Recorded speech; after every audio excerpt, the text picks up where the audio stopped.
अंकित अवस्थी, आप हैं मेरे साथ में सेशन के अंदर चर्चा करने के लिए। नेपाल के अंदर हाल ही में हुए ऐसे काम जिनके चलते हमने आपको पहले भी सूचित कर दिया था।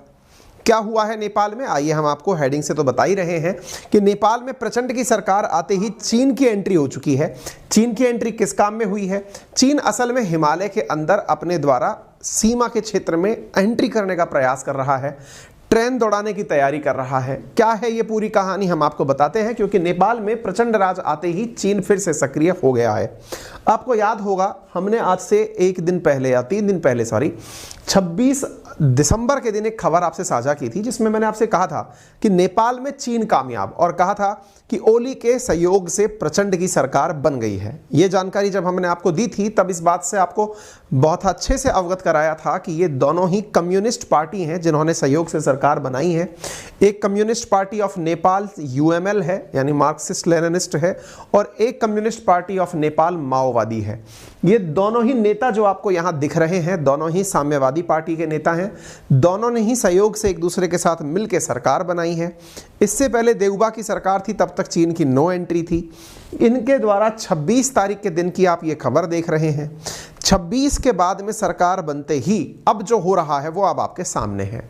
कल की खबर आती है जिसमें केपी शर्मा ओली कहते हैं कि भारत के साथ हम बैलेंस व्यवहार रखेंगे। बैलेंस का अर्थ क्या होता है? बैलेंस का मतलब होता है एक दूसरे को व्यवहारिक रूप से बराबर रखना। बराबर रखने के लिए तुम्हारे पास है क्या?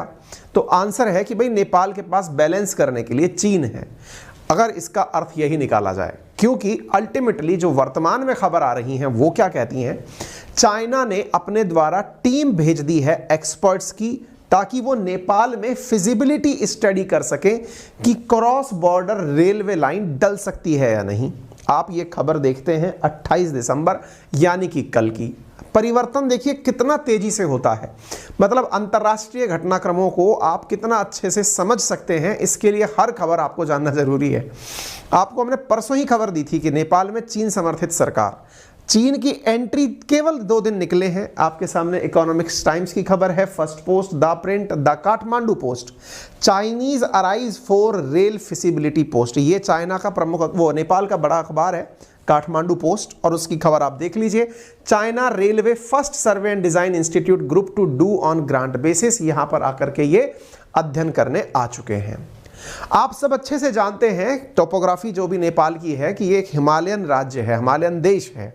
अब अगर हिमालयन देश को किसी दूसरे देश के साथ में ट्रेन चलानी है तो पहाड़ों पर ट्रेन चलाना अपने आप में बहुत ट्रबलसम टास्क है। हालांकि एक और भारत भी उत्तराखंड में ट्रेन और जम्मू कश्मीर में ट्रेन चलाने का प्रयास कर रहा है, जिसके लिए टनल्स का सहायता ली जा रही है। लेकिन जहां तक बात हो नेपाल और चीन की, तो नेपाल जो कि ऑलरेडी हिमालयों की काफ़ी ऊंचाई पर बसा हुआ काठमांडू है, ऐसी स्थिति में अगर चीन से चलकर ट्रेन काठमांडू तक आएगी तो पीछे की तरफ तिब्बत भी ऊंचाई पर है और काठमांडू भी ऊंचाई पर है। अब वहां से ये कैसे हिमालय की चोटियों को क्रॉस करते हुए ट्रेन पहुंचेगी, इसी का अध्ययन करने के लिए टीम आ चुकी है। अब आपके दिमाग में सवाल आएगा, सर ट्रेन मान लीजिए चला भी दी गई, क्योंकि भारत में भी जैसे कोंकण रेलवे चलता है, अगर आप कभी महाराष्ट्र से या गोवा के रास्ते पर जाएं तो आपको दिखेगा कि वहाँ पे जो है मतलब बड़ी मात्रा में हमारे द्वारा टनल्स का निर्माण पहाड़ों के बीच में से किया गया, कहीं ब्रिजेस कहीं टनल्स, इसी तरह से सड़क बनाई गई हैं, मतलब रेलवे लाइंस बनाई गई हैं। तो सर ऐसी स्थिति में अगर ये ट्रेन आ भी जाती है तो बड़ा बात यह है कि नेपाल के अंदर पटरियां बनाने का या टनल खोदने का या फिर पुल बनाने का जो खर्चा है वो कौन उठाएगा? हमने कहा बस यही तो बवाल है कि क्या नेपाल को वो श्रीलंका जैसा बना के छोड़ देगा? बोलेंगे ऐसा क्यों कह रहे हैं आप? देखिए बहुत सी व्यवहारिक बातें हैं जो आसानी से समझ में आती हैं। जैसे श्रीलंका को तो कम से कम ये एडवांटेज था कि वो समुद्र के किनारे बसा हुआ देश था, ताकि आते जाते जहाज उसके पोर्ट पर रुककर उसे टैक्स देकर उसको हमेशा के लिए वसूल करवाते रहें, पैसे की आमदनी कराते रहें। नेपाल जो कि लैंडलॉक कंट्री है, जिसके पास कोई समुद्र नहीं है, उसको चीन कहता हुआ दिखाई देता है कि आप लैंडलॉक ना होकर के अब लैंड टू लैंड कनेक्ट होने जा रहे हैं। बोले बहुत बढ़िया, कनेक्ट तो हो जाएंगे जनाब, लेकिन इस ट्रेन से करवाएंगे क्या? बोले नेपालियों को चीन का संपर्क बढ़वाएंगे। इससे क्या होगा? इससे होगा ये कि नेपाल में जो इंडिया की वजह से इंपोर्ट एक्सपोर्ट होता है उसको चीन की वजह से होना शुरू हो जाएगा। बहुत बढ़िया। इससे क्या होगा? इससे ये होगा कि नेपाल के जो प्रधानमंत्री बात बोलते हुए पाए गए हैं, पूर्व प्रधानमंत्री केपी शर्मा ओली, जो कि वर्तमान में सत्तारूढ़ पार्टी के गठबंधन में हैं, कि भारत के साथ बैलेंस व्यवहार रखेंगे। अर्थात एक तरफ से आप इंडिया से व्यापार कर पाएंगे, एक तरफ से आप चीन से कर पाएंगे। कोई बात नहीं, ये इंटेंशन अच्छा है, लेकिन कीमत क्या चुका रहे हैं आप, जरा इस पर में चर्चा करें। कीमत ये है कि जब ये ट्रेन की पटरियां डलेंगी तो इसका जो खर्च आएगा, क्या वो नेपाल चुकाने की स्थिति में होगा या फिर वो अगला श्रीलंका बनने के लिए तैयार होगा? बोले आप ऐसा क्यों कह रहे हैं? हम ऐसा इसलिए कह रहे हैं क्योंकि श्रीलंका के साथ जो व्यापार होता है, माफ़ी चाहेंगे, नेपाल के साथ जो चीन का व्यापार होता है वो पूरी तरह से वन साइडेड है।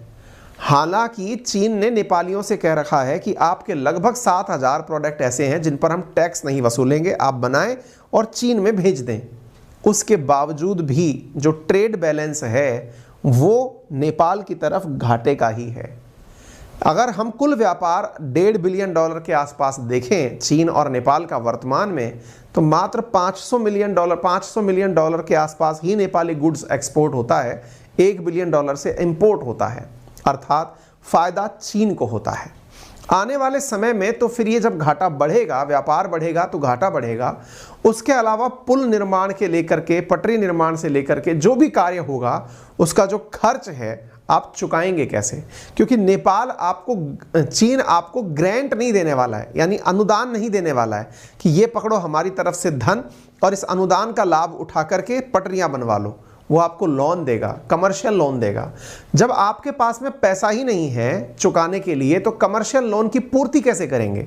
अब यहां से आगे चिंता शुरू होती है कि जब इनको पैसा नहीं है फिर भी ये पटरी बनवा लेंगे तो कमर्शियल लोन की पूर्ति कैसे करेंगे?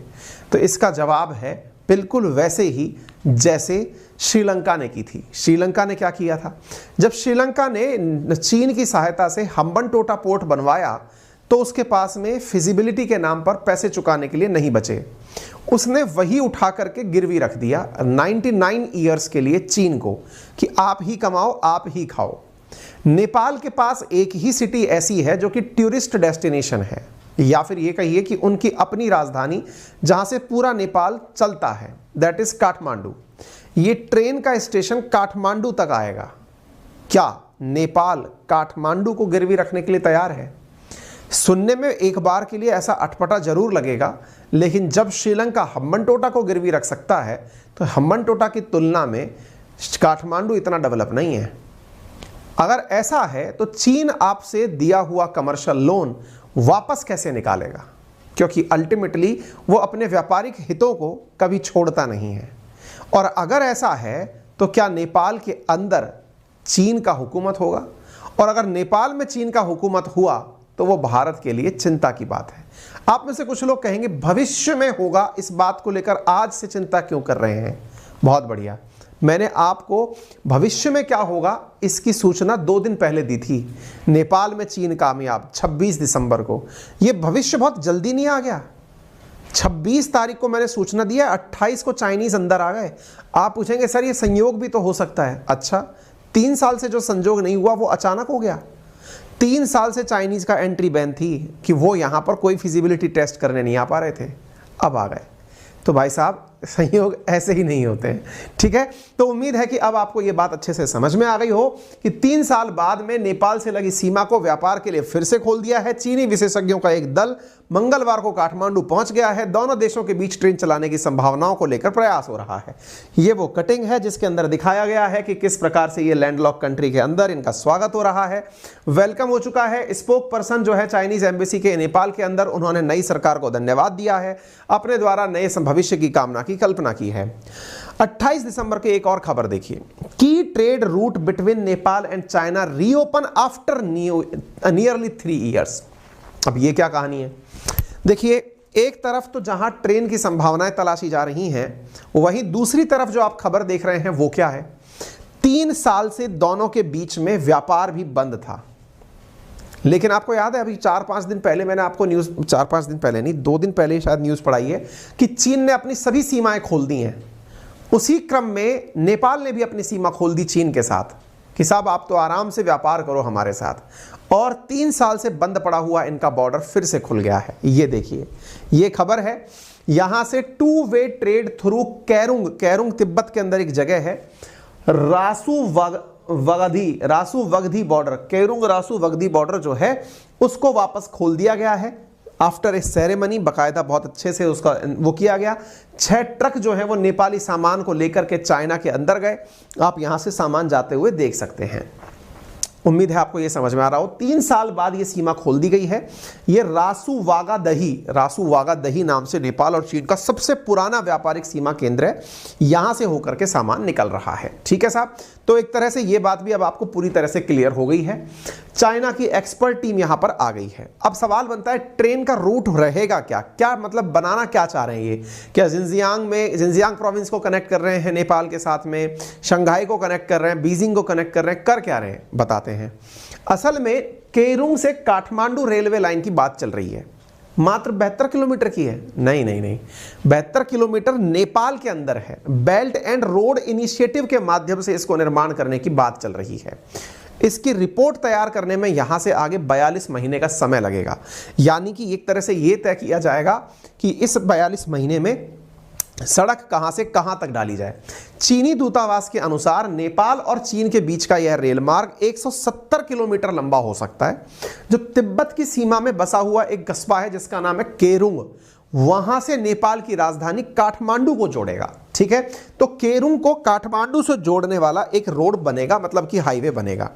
नेपाल की सीमा में 72 किलोमीटर का निर्माण होगा, लेकिन कुल मिलाकर के ये रेलवे लाइन 599 किलोमीटर की होगी। अर्थात चीन को नेपाल से कनेक्ट करने के लिए अपने आप को 599 किलोमीटर रेल लाइन का निर्माण करना होगा, जिनमें से 527 किलोमीटर का जो सेक्शन है वो चाइना वाली तरफ होगा और 72 किलोमीटर का जो ट्रैक है वो नेपाल की तरफ होगा। ये जो सेक्शन जो नेपाल की तरफ बनेगा, ये केरुंग में एक जगह है लेक पैकू, वहां से काठमांडू तक होगा, और ये कुल मिलाकर 170 किलोमीटर केरुंग से पड़ेगा। अब इसको ऐसे समझ लो, ये रहा केरुंग तिब्बत वाली साइड में। अब तिब्बत वाली साइड में अगर आपको केरुंग विजिबल है तो मैं अब आपको बॉर्डर भी थोड़ा मार्क कर दूं, शायद हो सकता है बॉर्डर इतना अच्छे से दिखाई ना दे रहा हो। ये देखिए, ये बॉर्डर है इन दोनों के बीच में, ये नेपाल है। ठीक है, और ये नेपाल अगर आपको दिख गया है तो अब आप इसको ऐसे देखिए, यहां पर ये जो जगह है ये केरुंग है, ये वाला जो पोर्शन है यहां से और यहां तक, इन दोनों को मिला लो, यहां से यहां तक it is 72 kilometre. It is 72 kilometre. ठीक है, इसके निर्माण की बातें हो रही हैं। केरुंग से यहां तक 170 किलोमीटर है, और जिगाजे से लेकर के केरुंग ये भी सड़क का निर्माण होगा। केरुंग तिब्बत का हिस्सा है और यहां से यहां तक सड़क का निर्माण, कुल मिलाकर के ये पूरा हिस्सा 599 किलोमीटर का होगा। 599 किलोमीटर का ये पूरा हिस्सा 599 किलोमीटर का निर्मित होगा, जिसमें से इतना सा जो हिस्सा है दैट इज 72 किलोमीटर जो नेपाल को होने वाला है। ठीक है, ये चीज मैंने आपको यहां पर बता दी है। ठीक है, तो Nepal China sign framework agreement on one belt and road initiative, जिसके अंदर ये सारी चीजें किए जाने की बात आ रही है। 2018 के अंदर नेपाल और चाइना ने पहली बार एग्री किया था कि हम रेलवे को लेकर के स्टडी करेंगे कि क्या होगा, कैसे आगे बढ़ेंगे, क्या कुछ किया जाएगा, और ये सर्वे जो है ये 2018 में किया गया था। अब क्या होगा, अब फिजिबिलिटी स्टडी, पूरा रोड मैप बनाया जाएगा कि कहां से पटरी निकाल सकते हैं, कहां से क्या कर सकते हैं। इसमें 42 महीने का टाइम लगेगा। ठीक है, तो आप यहां पर ये सारी न्यूज की कटिंग्स देख सकते हैं, जिसमें मैंने आपको रोड मैप बता दिया है। एक तो हुआ ये तरीका, आप ये बनता हुआ देख सकते हैं, ये संभावित है, जहां से होता हुआ निकलेगा हमने बता दिया है। भविष्य में क्या संभावनाएं हैं कि यहां से केरुंग वाला रोड तो कनेक्ट कर ही सकते हैं, जिगाजे करके एक जगह और है इनके पास में, वहां से भी नेपाल के 3 स्टेशंस को कनेक्ट किया जा सकता है। इतना ही नहीं, काठमांडू से आगे लुम्बिनी और पोखरा, इनको भी कनेक्ट करने की बात चल रही है। बैरिनी, फिलहाल तो ये काठमांडू की फिजिबिलिटी स्टडी करने आए हैं, उसके बाद में संभावना है कि लुम्बिनी तक ये आ जाएंगे। लुम्बिनी जो है ना, वो इंडिया से शायद 29 किलोमीटर के आसपास रह जाता है। यानी एक तरह से अगर भविष्य में इनकी ट्रेन सीमाएं चालू हो गई तो इंडिया से इसके बॉर्डर पर 29 किलोमीटर दूर तक सड़क का निर्माण हो जाएगा। इस पूरे काम के अंदर $8 अरब का खर्च आएगा। मजाक नहीं है ये खर्च। इसकी वहन करने की क्षमता इनमें कहां से आएगी? ये काठमांडू पोस्ट ने खुद ने अपनी सरकार से पूछा है कि साहब $8 बिलियन का खर्च चुका कैसे पाओगे? आपकी सड़क निर्माण पर, आपकी रेलवे के निर्माण पर जो खर्चा होगा। इतना ही नहीं, जो प्रकृति को होने वाला नुकसान है उसका क्या करोगे? बोले क्यों? क्योंकि अल्टीमेटली हिमालयन क्षेत्र जो है ना, वो सिस्मोग्राफी के हिसाब से अगर हम बात करें, भूकंप के हिसाब से बात करें, तो भूकंप प्रोन एरिया में आता है। हिमालय चूंकि नवीन पर्वत है, न्यू पर्वत है, फोल्ड माउंटेन है, लगातार वो ऊंचा होता जा रहा है। ऐसी स्थिति में उसके अंदर एनी टाइम भूकंप की संभावना रहती है, और भूकंप मैन मेड एक्टिविटीज से भी आते हैं। तो भविष्य में क्या इस चीज से इनकार किया जा सकता है? तो ये भी एक बड़ा चैलेंज है। बात की जाए चाइना नेपाल के ट्रेड की, तो मैंने आपको बताया इन दोनों के बीच में नेपाल जो है ना, वो $1.7 बिलियन का सामान जहां इंपोर्ट करता है, वहीं चाइना को ये मात्र $5 मिलियन का सामान बेचता है। आप इससे अंदाजा लगा सकते हैं, बहुत बड़ा डिफरेंस है दोनों के बीच में। इन 1.7 बिलियन यानी कि लगभग 211 बिलियन, आप अंदाजा लगा लीजिए ना, बिलियन में और मिलियन में काफी बड़ा अंतर है। आपको दिख जाना चाहिए, कई टाइम्स ज्यादा अंतर है। नेपाल बहुत बड़ी मात्रा में इंपोर्ट करता है, एक्सपोर्ट बड़ी कम मात्रा में करता है। ठीक है, बात की जाए इंडिया के केस में, तो नेपाल भारत के साथ में as a largest trade partner काम करता है, यानी कि नेपाल का सबसे ज्यादा ट्रेड इंडिया के साथ होता है। उसी को बैलेंस करने के लिए ये छटपटा रहा है। भारत और नेपाल के बीच का जो ट्रेड है, भारत के लिए नेपाल 11वां बड़ा एक्सपोर्ट डेस्टिनेशन है, यानी हम सबसे ज्यादा सामान जिन्हें एक्सपोर्ट करते हैं उनमें नेपाल भी 11वें नंबर पर आता है। और उनको और नेपाल के लिए भारत नंबर 1 पार्टनर है, ट्रेडिंग पार्टनर है। इंडिया का जो एक्सपोर्ट है नेपाल के लिए वो $7.76 बिलियन का है, और इंडिया जो वहां से इंपोर्ट करता है वो $508 मिलियन का है। अब आप पूछेंगे अंतर तो भारत और नेपाल में भी काफी ज्यादा है। बिल्कुल है, क्योंकि नेपाल की सारी जरूरतें ही हमसे पूरी होती हैं, लेकिन इसके बावजूद भी जब हमारे बीच का व्यापार होता है तो इस व्यापार का जो क्रम है उसकी एवज में हम नेपाल के अंदर बड़ी मात्रा में कंस्ट्रक्शन एक्टिविटीज, उनके यहां पर इंफ्रास्ट्रक्चर का निर्माण, वहां की जितनी भी चीजें हैं वो इंडिया करता है। भारत सड़क निर्माण के साथ साथ रेलवे निर्माण कार्य भी कर रहा है।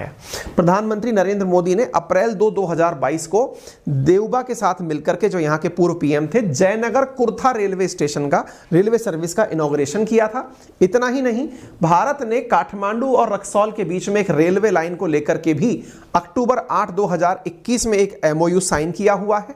इतना ही नहीं, भारत और नेपाल एक दूसरे के साथ में इनलैंड वाटरवे कार्गो सिस्टम चलाने को लेकर के भी बातचीत कर रहे हैं। उम्मीद है अपडेट आपको पसंद आया होगा। अगर जानकारी पसंद आई हो तो अपने सभी साथियों के साथ इसे साझा करें। जैसा कि मैंने आपसे कहा है कि आप लोगों के लिए मेरे रेफरल कोड अंकित 10 का उपयोग करके एक बेहतरीन ऑफर दिया जा रहा है, that is use my referral code Ankit 10 to avail 10% discount.